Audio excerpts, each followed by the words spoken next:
Brought to you by V Guard. India आघाडीला जे बळ भारतातल्या जनतेने दिले त्यातलं सगळ्यात मोठं लक्षणीय यश आणि बळ महाराष्ट्रातल्या जनतेने या महाविकास आघाडीला दिलेलं आहे. आणि त्यानंतर पहिल्यांदाच आपण या ठिकाणी भेटलेलो आहे.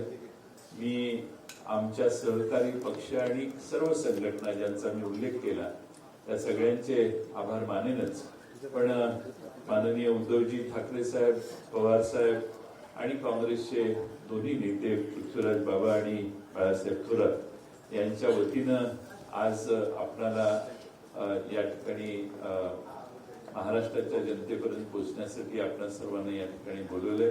आपणही आम्हाला या निवडणुकीत सगळ्यांनी सहकार्य केलं. सर्व चॅनेल, सर्व वर्तमानपत्र, आमच्याकडे साधनं कमी होती, यंत्रणा कमी होती, जाहिरात देण्याची क्षमता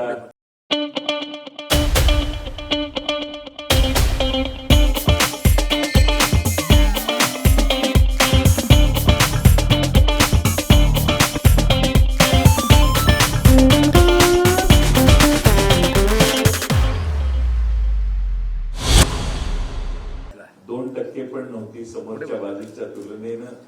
आणि महाराष्ट्रामध्ये निवडणुका कशा झाल्या याचा आपल्या सर्वांना अंदाज आलेला आहे. आणि किती खर्च एखादा पक्ष करू शकतो याचा आकडे जर बघितले तर त्या पार्श्वभूमीवर मिळालेलं हे यश 31 जागांचं हे फार मोठं आहे. आणि त्यामुळं एवढं घवघवीत यश महाराष्ट्रातल्या जनतेनं दिलेलं आहे. त्या महाराष्ट्रातल्या जनतेला देखील आभार त्यांचे मानणे आवश्यक आहे. यासाठी मी ही पत्रकार परिषद सुरू करावी एवढीच विनंती करतो.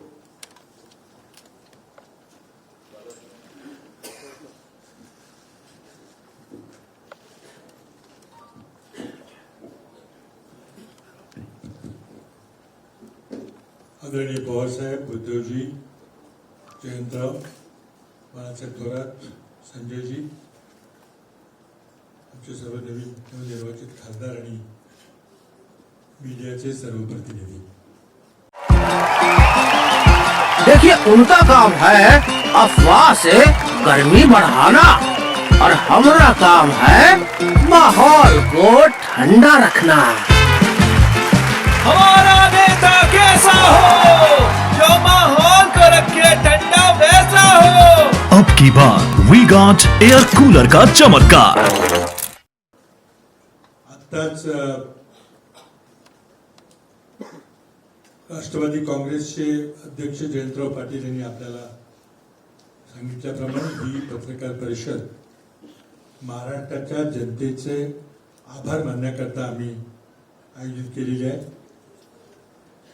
महाराष्ट्राच्या जनतेचा या देशातील लोकशाही वाचवण्यामध्ये ज्या देशातील जनतेने जे मतदान केले त्यापैकी महाराष्ट्राच्या जनतेचा फार मोठा आणि सिंहाचा वाटा आहे. महाविकास आघाडीला अगदी निर्णायक बहुमत दिलेलं आहे. त्याबद्दल महाराष्ट्राच्या तमाम जनतेचे सर्व घटकातून महाविकास आघाडीच्या सर्व उमेदवारांना घवघवीत असा पाठिंबा दिला गेलेला आहे. त्याची परिणिती आपण निकालात पाहिलेली आहे.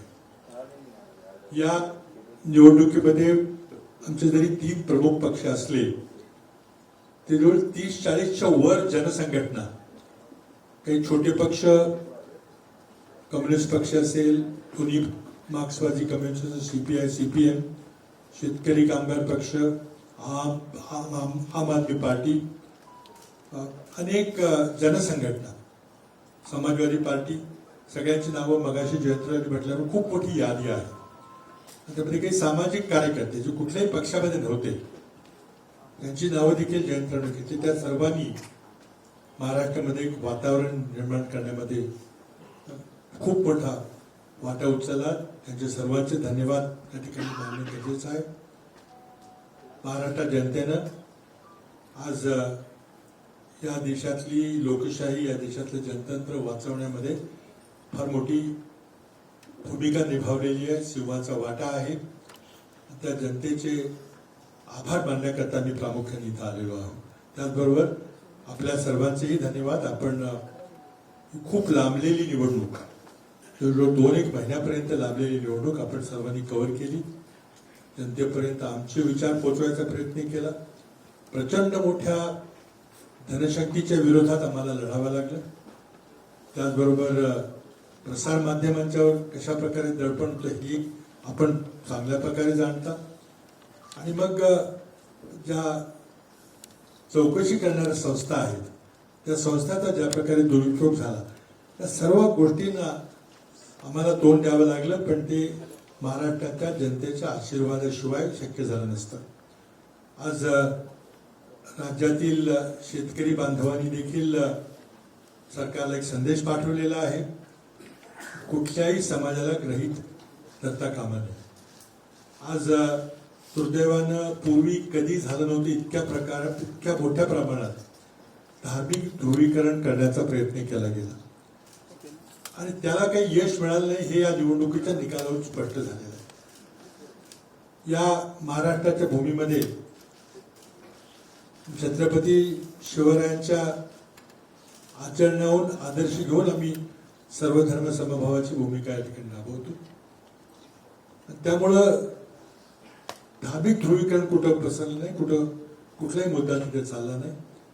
जनतेच्या प्रश्नाला महाविकास आघाडीच्या नेत्यांनी प्राधान्य दिलं आणि खरं म्हणजे पवारसाहेबांना उद्धवजी नाही धन्यवाद दिले पाहिजे की त्यांनी त्या प्रकारे जवळजवळ प्रत्येक मतदारसंघामध्ये जाऊन त्यांनी प्रचार केला.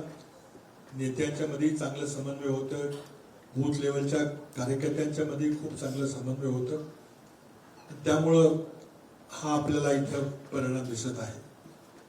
आत्ताच तिन्ही पक्षाच्या नेत्यांची एक प्राथमिक बैठक विधानसभेच्या पार्श्वभूमीवर आमची झालेली आहे म्हटलं तरी काही सुरुवात झालेली आहे. लवकरात लवकर आम्ही विधानसभेच्या दृष्टीने जे काही निर्णय घ्यायचे असतात ते घेणार आहे. पण एक गोष्ट निश्चित आहे की ही विधानसभेची निवडणूक अशाच प्रकारचं आघाडी जनसंघटना महाविकास आघाडी सगळे ज्या प्रकारे मी लोकसभेची निवडणूक लढली त्याच प्रकारे त्याच ताकदीनं किंवा त्याच्यापेक्षा अधिक ताकदीनं आम्ही विधानसभेची निवडणूक लढणार आहे.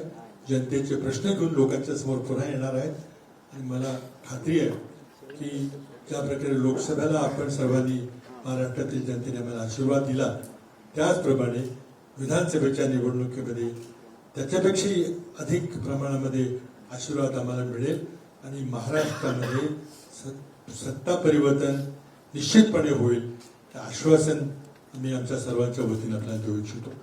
धन्यवाद. एकच गोष्ट सांगायचे राहून गेली ती म्हणजे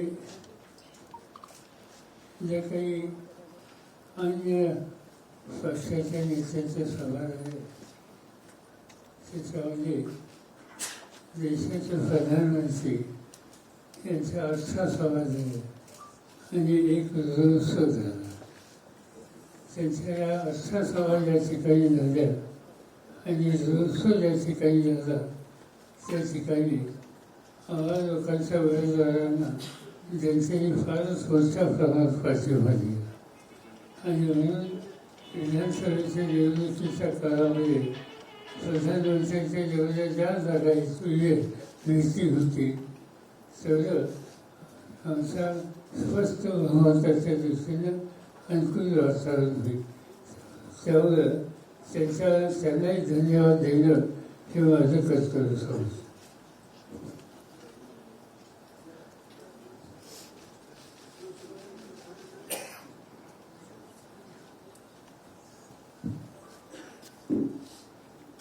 आदरणीय पवार साहेब, माझ्या समवेत बसलेले महाविकास आघाडीचे सर्व मान्यवर आणि उपस्थित पत्रकार बांधवांनो भगिनी,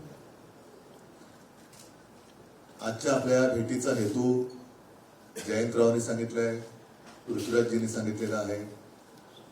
महाराष्ट्राच्या जनतेने जो कौल दिला आणि एक संपूर्ण देशामध्ये असं वातावरण होतं की भाजपा विरुद्ध कोणी लढू शकत नाही, हे अजिंक्य आहेत.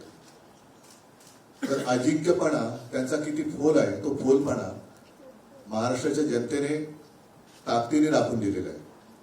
म्हणून महाराष्ट्राच्या जनतेचे तर आम्ही आभार मानतोच आहोत. त्यांचे आशीर्वाद तर आम्हाला पाहिजेतच आहेत. इतर सर्वांनी म्हणजे ज्यांचा उल्लेख जयंतरावांनी केला, मग ती निर्भय बनो एक सामाजिक संघटना आहे, त्याच्यानंतर युट्यूबच्या माध्यमातून निखिल वागळे आहेत, हेमंत देसाई आहेत, प्रशांत कदम आहेत, अशोकराव वानखेडे आहेत, रवीश कुमार, हे सगळेच एका धाडसाने जनतेचे प्रश्न हिमतीने ते मांडत आले आणि त्यांच्या मांडण्यामुळेच एक निपक्षपातीपणाने त्यांनी ती बाजू मांडली. त्याच्यामुळे जनतेला सुद्धा सत्य काय आहे हे कळत गेलं. आणि मी तर असं म्हणेन की ही लढाई फार विचित्र होती. आर्थिकदृष्ट्या असेल, यंत्रणेच्या दृष्टीने म्हणा, ही विषम लढाई तर होतीच, पण संविधान आणि लोकशाही वाचवण्यासाठी ही लढाई होती. आणि मला अभिमान आहे की मी माझ्या भाषणाची सुरुवात देशभक्त बांधवांनो, भगिनींनो आणि मातांनो अशी करायचो. त्या सर्व देशभक्त आणि लोकशाही प्रेमी नागरिकांनी महाविकास आघाडीला आणि देशात इंडियाला जो कौल दिलेला आहे, ही एक जाग आता आपल्या देशाला आलेली आहे. आणि साहजिकच आहे, हा विजय हा अंतिम नाहीये, ही लढाई सुरू झालेली आहे. येत्या 2-3 महिन्यामध्ये विधानसभा महाराष्ट्राच्या येतील, त्याच्यानंतर सुद्धा इतर राज्यांच्या काही निवडणुका आहेत. मुळामध्ये हे जे काय आता मोदी सरकार होतं ते आता एनडीए सरकार झाले. हे सरकार किती दिवस चालेल हा एक मोठा प्रश्न आहे. कारण आमच्याबद्दल नेहमी म्हटलं जात होतं की युती, नैसर्गिक युती आणि अनैसर्गिक युती. तर आता ते जे काय तिकडे खडबड झालेलं आहे दिल्लीमध्ये, हे नैसर्गिक आहे का अनैसर्गिक आहे हा सुद्धा एक मोठा प्रश्न आहे. एकूणच देशातली जनता या निवडणुकीच्या निमित्ताने जागी झाली, हे फार मोठे यश या निवडणुकीच्या वेळेला आपल्याला मिळालं असं मी मानतो. आणि आपल्या मनामध्ये काही प्रश्न असतील आपण विचारा, त्याला उत्तर द्यायचा आम्ही प्रयत्न करू.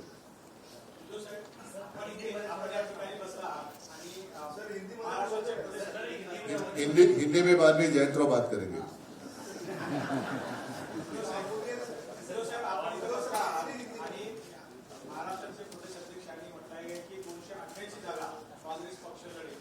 दोन्ही बाजूला काँग्रेस पक्षांची नेते आहे, परंतु प्रदेशाध्यक्ष मात्र वेगळी भूमिका घेताना पाहायला मिळत आहे.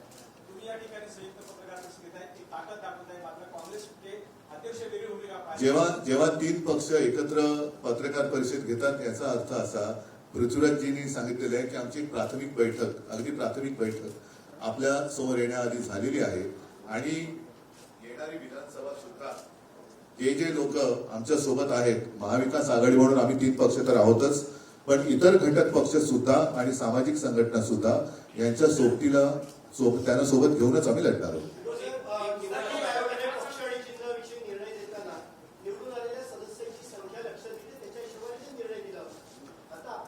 त्या निर्णयाला आम्ही सुप्रीम कोर्टात आव्हान दिलेलं आहे आणि त्या निकालाची अपेक्षा आम्हाला आता महिन्याभरात आहे. नाही, आता खासदार तर आमचे झालेलेच आहेत, पण मुळामध्ये तो निर्णय कसा अयोग्य होता हा सुप्रीम कोर्टासमोर सुप्रीम कोर्टाने त्याच्याबद्दल सुद्धा नाराजी व्यक्त केलेली आहे. म्हणून मला असं वाटतं की येत्या काही, आता सुट्टी संपले सुप्रीम कोर्टाची, पण येत्या काही दिवसात त्याची निकालाची आम्ही अपेक्षा करतो. पण जनतेच्या न्यायालयामध्ये काय झालंय जगाने बघितलेलं आहे.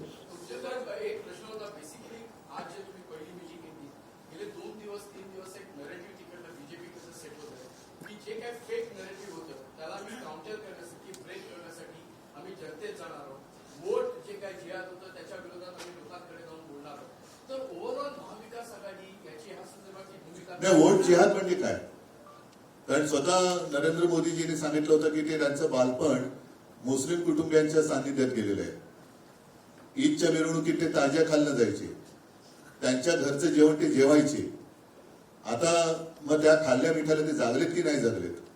त्याच्यामुळे वोट जिहाद हा शब्द मला काही कळलेला नाही. मोदींनी पहिले सांगावं, जर ते लहानपणी त्यांच्या शेजारच्या मुस्लिम कुटुंबियांकडचं जेवण जेवत असतील तर त्या मिठाला ते जागलेत आणि जागणार आहेत की नाही जागणार आहेत?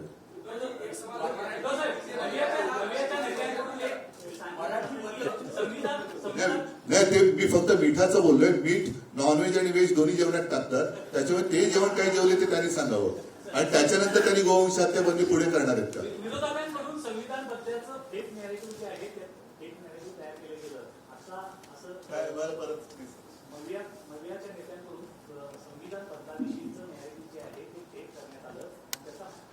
बरं, ठीक आहे. यांना मतं दिली तर तुमची संपत्ती हे जास्त मुलं होणाऱ्यांना वाटतील, हे काय खरं नेरेटिव्ह होतं? मंगळसूत्र उचलून नेतील, तुमच्या घरातले नळ कापून नेतील, तुमचं वीज, हे काय खरं नेरेटिव्ह होतं? तुमची म्हैस चोरून नेतील, हे काय खरेपणा होता? नकली संतान, नकली सेना, हे काय खरं नेरेटिव्ह होतं? आणि मी प्रत्येकाला नोकरी देईन, प्रत्येकाला घर देईन, हे काय खरं नेरेटिव्ह होतं? उद्योगधंदे वाढवीन, हे काय खरं नेरेटिव्ह होतं?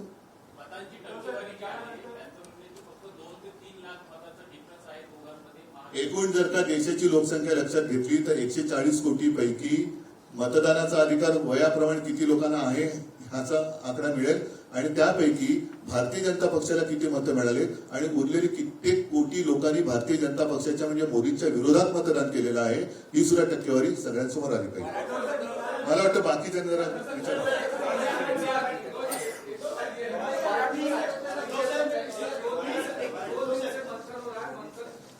मंथन बीजेपी मंथन कर रही है कि हम चुनाव हारे नहीं है, हम कहीं न कहीं नैरेटिव के कारण चुनाव हार रहे हैं और हमारे खिलाफ एक गलत नैरेटिव तैयार किया है।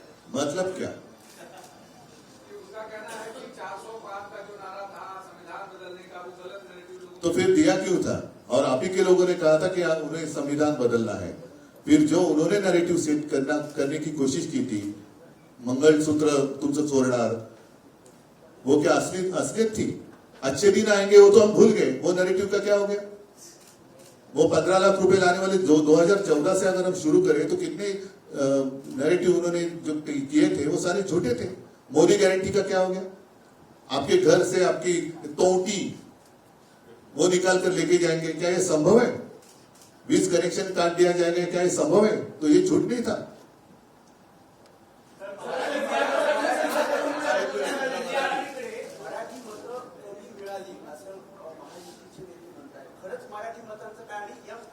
मराठी मतं का कमी मिळतील? काय असं काय कारण आहे? एम म्हणजे मराठी आलंच ना, एम मध्ये मराठी नाहीत, एम फॅक्टर. आणि मी तुम्हाला सांगतो, यावेळेला आम्हाला, मी अभिमानाने सांगेन की लोकशाही वाचवण्यासाठी सर्व धर्मियांनी मतदान केलं. त्याच्यात माझे मराठी तर आहेतच, हिंदू सुद्धा आहेतच, मुस्लिम सुद्धा आहेतच, ख्रिश्चन आहेतच, शीख आहेत, इतर सर्व. आणि तुम्हाला काय वाटतं, रक्त सांडून मिळवलेली मुंबई मराठी माणसांनी त्यांच्या डोळ्यात एकत जर लुटली जात असेल तर अशा वेळेला मराठी माणूस लुटणाऱ्याला मत देईल. महाराष्ट्र आणि मुंबईतला मराठी माणूस मुंबई आणि महाराष्ट्र लुटणाऱ्याला कदापि झोपेत सुद्धा मत नाही देणार. त्याच्यामुळे अजूनही भारतीय जनता पक्षाला वास्तवाची जाणीव आली नसेल तर मग त्याला निवडणुकीच्या निकालाच्या विस्तवाला सामोरं जावं लागेल.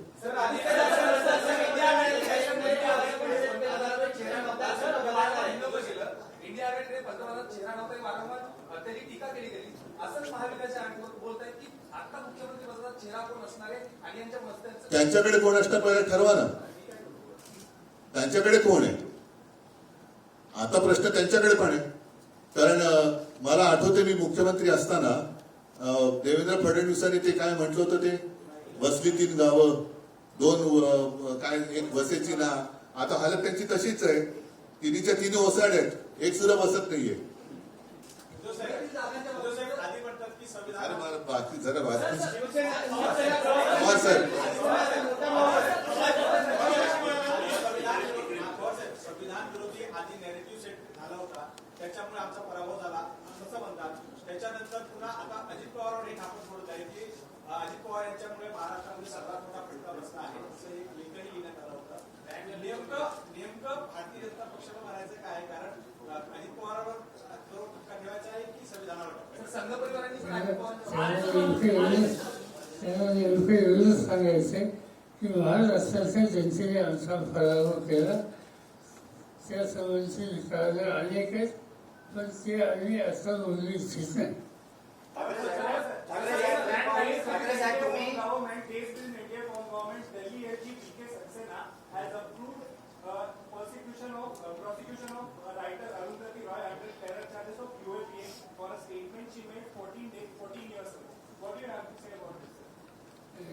जे काय सेशन त्यांनी केलं इतक्या जुन्या काळाचं, ते अजून आताची कारवाई केली जाते ती अगदी पूर्णपणानं सत्तेचा गैरवापर आहे. आणखी एक गोष्ट अशीच या ठिकाणी झाली की काही लोकांच्या बाबतीत तुम्ही आणि काही लोकांच्या यापूर्वी केसेस केलेल्या असतात तर ते काही लोकांना कोर्टाने जामीन दिला, पण त्याच्यामध्ये अनेक लोक कारण नसताना आरोपाशिवाय आधीच तुरुंगामध्ये आहेत. याचा अर्थ सरळ सरळ हा सत्तेचा गैरवापर आहे. आणि या सत्तेच्या गैरवापराच्या संबंधी या निवडणुकीमध्ये लोकांनी जी काही भूमिका घेतली त्याच्यातून शहाणपणा शिकतील अशी अपेक्षा होती, पण तो काही शहाणपणा शिकलेला दिसत नाही. आणि त्यावर आणखी 3-4 महिन्यांनी लोकांच्या समोर जायची संधी द्यावी मिळेल तेव्हा लोक त्याचा पूर्णपणानं विचार करून ठोस निर्णय घेतील. नॉन करप्टेड जर्नलिस्टचं जाहीर कौतुक केलं. नॉन करप्टेड अजित पवार यांना जवळ घेतल्यामुळे भाजपची ब्रँड व्हॅल्यू कमी झाली, तुम्हाला असं वाटतं का? ब्रँड व्हॅल्यू कमी झाली. त्यांचा अनुभव काय सुचेल सांगितलं. ठाकरे साहेब, तुम्ही नॉन करप्टेड इंडिपेंडंट जर्नलिस्टचं कौतुक केलं त्याबद्दल मी तुमचे आभार मानतो. माझा फक्त पवार साहेबांना एकच प्रश्न आहे. पवार साहेब, महायुती सरकारमध्ये परस्पर अविश्वास असल्याचं वातावरण असल्याची माहिती आहे. ऑर्गनायझर मधून पण टीम अजितदादाला सोबत घेतल्याने लोटस ब्रँडला डॅमेज झाल्याचं जाहीर मत मांडलं गेलं. ही धुसफूस चालू असताना जर महायुतीच्या घटक पक्षांनी जर हे सरकार पाडलं तर पावसाळ्यात शेतकऱ्यांच्या हिताच्या दृष्टीने प्रशासन सज्ज असणं आवश्यक असेल. अशा परिस्थितीत महाविकास आघाडीची भूमिका काय असेल? प्रमुख मार्गदर्शक महाविकास आघाडीचे म्हणून तुम्ही काय सांगता? साधी ही गोष्ट आहे की आम्हा लोकांच्या हातामध्ये आज ते काय महाराष्ट्राची सत्ता नाही. आज सत्ताच कुणाच्या हातात तरी काही सांगायची गरज नाही. आणि तुम्ही म्हणता तशी परिस्थिती आज तातडीने येईल असं दिसत नाही आणि आम्हाला आनंद आहे.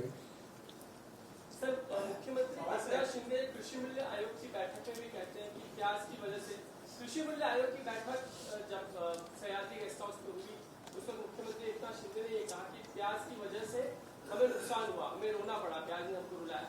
और साथ ही उन्होंने ये भी कहा कि 400 पार के नारे की वजह से भी संविधान का जो नैरेटिव उन्होंने सेट किया. ये 2 प्रमुख बातें जब वो कहते हैं इसको आप किस तरह से देखते हैं? आपसे भी सीधी बात है. प्याज पैदा करने वाला किसान तो नाराज था, इसे कोई 2 बातें नहीं, मगर वहाँ तक सीमित नहीं. इस महाराष्ट्र का, इस देश का किसान वायनाड ये सरकार के बीजेपी के खिलाफ था और आज भी इससे कोई मदद हो गई ऐसे मुझे दिखता नहीं. मुख्यमंत्री जब कहते हैं 400 पार का नारा उसकी वजह से नुकसान हुआ कृषि मूल्य आयोग की बैठक में, जब उन्हें उस वक्त कृषि मूल्य आयोग की बैठक विशेष अलग कारणों से थी, लेकिन उन्होंने 400 पार के नारे में भी फोकस किया. लगता है बहुत ज्यादा उससे नाराज हो गए मुख्यमंत्री एकनाथ शिंदे. छोड़ो, हर एक का अनुभव अपने पास होता है. तो प्याज के कारण भाजपा को तो रोना पड़ा ही, लेकिन साथी जो है उनके वजह से भी वो रो रहे हैं.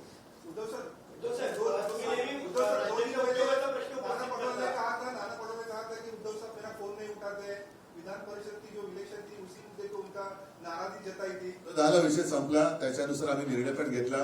कोकण पदवीधर मतदारसंघामध्ये आम्ही काँग्रेसला तिघांनी मिळून, दोघांनी काँग्रेस व्यतिरिक्त आम्ही दोघं आहोत आणि बाकीच्यांनी पाठिंबा दिले.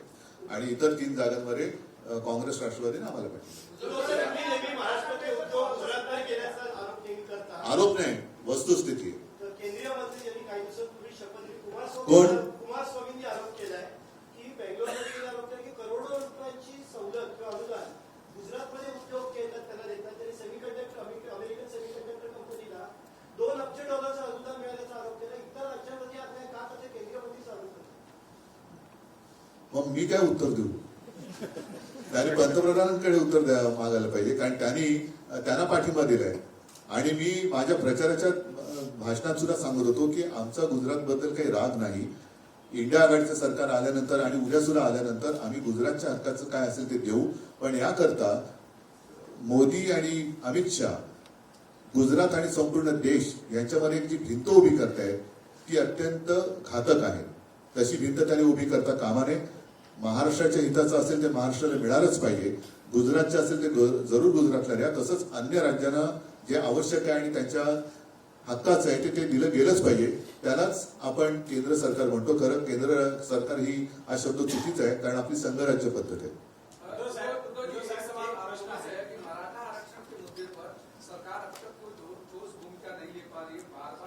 हम सरकार में नहीं है. जिनके हाथ में सरकार है उनको कुछ वो अपोजिशन के तौर पे आप लोगों की क्या भूमिका है? अभी भी सरकार ने 1 महीने का एक समय पीरियड दिया है, तो लगातार टाइम बाय कर रहे हैं क्या?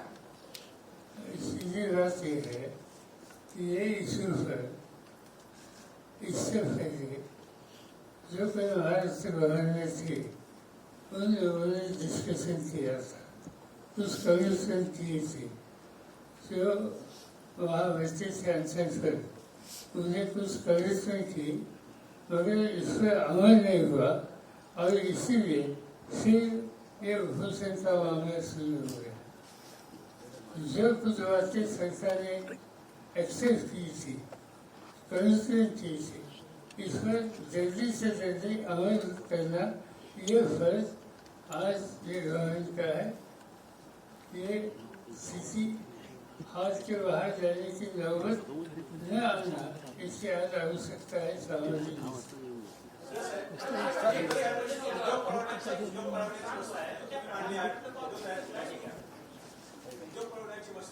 मांडली आहेत आणि गुजरात परीक्षा त्यात सांगितलं आहे.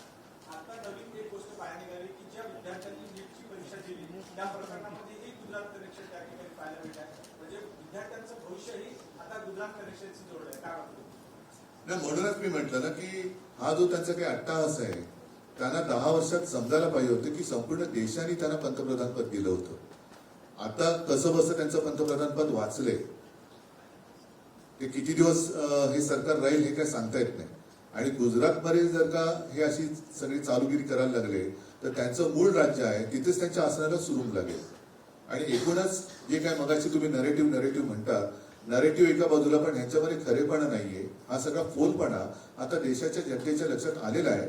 यावेळेला मी परत सांगेन की मला अभिमान आहे की देशातली जनता जागी झाली आणि आणखीन सुद्धा एक थोडाफार विश्वास काही लोकांचा मोदींवरती होता, भाजपवर होता, तो या निकालामुळे आता साफ उडालेला आहे. येत्या निवडणुकीत आणखीन चित्र खूप बदललेलं आणि देशाच्या दृष्टीने सुधारलेलं दिसेल.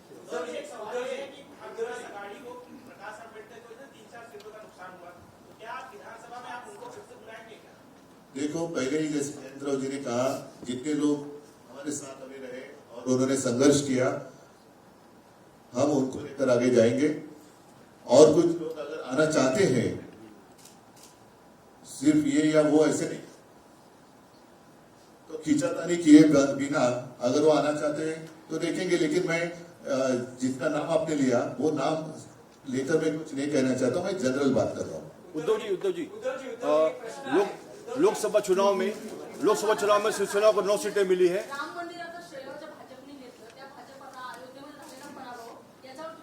एकच तुमच्या लक्षात असेल, मी 22 जानेवारीला काळाराम मंदिरात गेलो होतो आणि 23 जानेवारीला ज्या दिवशी शिवसेना प्रमुखांचा जन्मदिवस असतो तेव्हा नाशिकच्या सभेत मी म्हटलं होतं की आम्हाला भाजपा मुक्त राम पाहिजे. तो भाजपा मुक्त राम अयोध्यावासियांनी आणि उत्तर प्रदेश जिथे जिथे प्रभू रामचंद्राचं वास्तव्य होतं तिथे तिथे भाजपाने सपाटून मार खाल्लेला आहे. म्हणजे आता भाजप मुक्त राम झालेला आहे. उद्धवजी एक प्रश्न आहे. लोकसभा निवडणुकीच्या निकालानंतर या पद्धतीने महाविकास आघाडीच्या जागा आलेल्या आहेत. काँग्रेसचे नेते म्हणू लागलेले आहेत की आता महाविकास आघाडीमध्ये आम्ही मोठे भाऊ. तुमच्या मते कोण मोठा भाऊ आहे, कोण छोटा भाऊ? या निवडणुकीमध्ये मोठा भाऊ छोटा भाऊ वगैरे काही चालणार नाही. प्रत्येक मतदारसंघामध्ये आम्ही बसून सर्वात चांगला उमेदवार कुठल्या पक्षाकडे आहे आणि मागच्या निवडणुकीचे संदर्भ घेऊन जागा वाटपाचा निर्णय घेऊ. आमचा प्रयत्न आहे की लवकरात लवकर तो निर्णय होईल. आज प्राथमिक बैठक आमची झालेली आहे, त्यामुळे बाकी तुम्ही याच्यात काही जाऊ नका. मला वाटतं पृथ्वीराजजींनी उत्तर दिले ना, वेगळंच आहे. याच्यातच आमची एक वाक्य दिसते.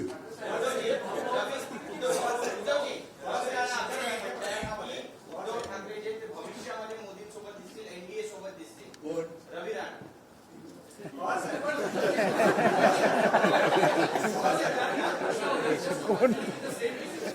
Why this kind of a narrative is being definitely created? की उद्धव ठाकरे कधी ना कधी NDA मध्ये येतील. We would definitely like to have some certain rather clarification. Are you really seriously on that? Some back channel activities are on. What's happening on that front? बरं ठीक आहे, मला समजा जायचंय, यांच्या मध्ये बसून आता हो सांगू.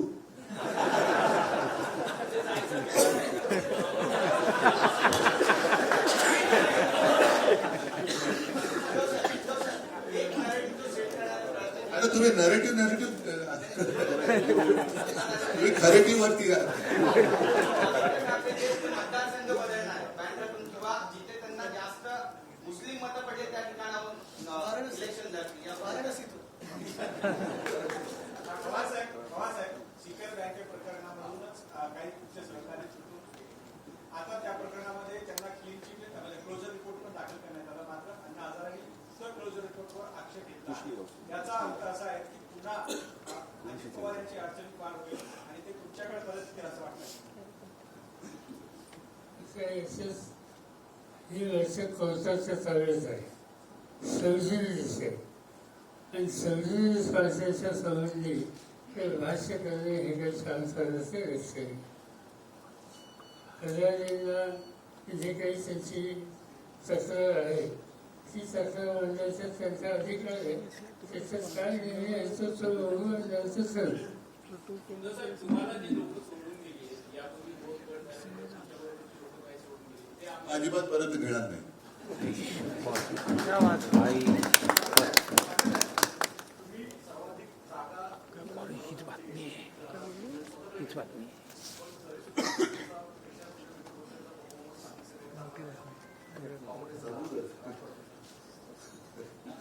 एक जुनं गाणं आहे, तुम्हाला माहिती असेल की नाही माहित नाही. पवार साहेब तुम्हाला नक्की माहिती असणार. माणिक वर्माजींचं गाणं आहे, पारिजात फुलेला माझ्या दारी फुले का पट्टी शेजारी.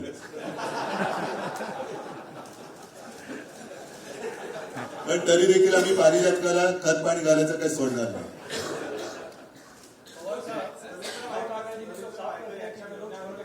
साथ में नहीं लगे, लेकिन आप क्या करेंगे? आपके भतीजे या उनके लोग फिर से आते तो आप साथ में लेंगे या नहीं लेंगे? जरा परत सांगा. तो उद्धव जी ने साफ कर दिया कि जो लोग छोड़कर गए हैं उनको वापस नहीं लेंगे, लेकिन आपके लोग भी छोड़ के गए, आपके भतीजे गए, अब जो हार गए हैं उनमें खलबली मची है, तो आएंगे तो क्या आप साथ में लेंगे या फिर नहीं लेंगे? बघा याच्यावर एक सॉरी पवार साहब एकच मिनिट नहीं एक ही मिनट. ये जो बातें हैं ना, मैंने तो बात साफ कर दी, लेकिन आपको याद है कुछ महीने पहले अमित शाह जी गए थे बिहार में और उन्होंने कहा था नीतीश कुमार के लिए भाजपा के दरवाजे हमेशा के लिए बंद है, चंद्रबाबू जी के लिए भी बंद है. ओबीसी जाति जनगणना को लेकर जाति जनगणना को लेकर हमेशा उसका उन्होंने आधार दिया है, इसकी पैरवी की है. लगता है केंद्र की सरकार पे ये जोर देंगे कि जनगणना फिर से होनी चाहिए राष्ट्रीय स्तर पर जो उन्होंने ओबीसी की. या संबंधी साधारणतः विचार काही वेगळा नाही. जातीवर आधारित जनगणना या देशात होण्याची आवश्यकता आणि त्याबद्दल सर्वसाधारणपणे आम्हा सगळ्यांचेच एक वाक्यच आहे. अमोल कीर्तिकरची जी जागा 48 मतांनी जो पराभव शिवसेनेचा झाला आहे तो शिवसेना मानत नाही. या प्रकरणामध्ये रवींद्र वायकर यांच्या गणनेनंतर गुन्हा दाखल झाला की त्या ठिकाणी मोबाईल वापरण्यात आला. याचा अर्थ त्या ठिकाणी मोठी गडबड झाली असं तुम्ही मानता? मानत नसतो तर कोर्टात का जाऊ? आम्ही कोर्टात जातो आणि खात्री आहे आम्हाला की तिथे जे काय घडवण्यात आलेलं आहे, घडलेलं नाही घडत, घडवण्यात आलेलं आहे, हा बोगसपणा कोर्टामध्ये सिद्ध होतो. बघू ना, मी आता सगळी माहिती घेतली असं समजू नका, कारण मी वकिलांची वगैरे सगळ्या तिथल्या लोकांची चर्चा सुरू आहे. रोज मला जेवढी पाहिजे तेवढी आवश्यक माहिती मी घेत असतो, पण आम्ही कोर्टामध्ये जातो आणि मला खात्री आहे की यातला गडबड घोटाळा हा आम्ही बाहेर काढू. त्याच पद्धतीने देशात सुद्धा काही ठिकाणी अशाच पद्धतीने निवडणूक निकाल लावून घेण्यात आले, असं कानावर आलंय. तितकी सुद्धा लोक कोर्टात जातात.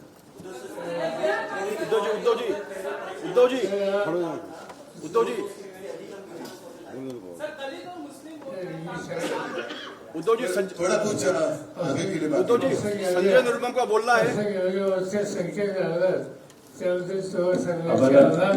मी आपल्या सुरुवातीला जे करायचं होतं ते शेवटी करतो. आदिती नलवडेंना मी विनंती करतो की उद्धवजी ठाकरे साहेबांचं स्वागत त्या करतील. आम्ही बसतो. Brought to you by V-Guard.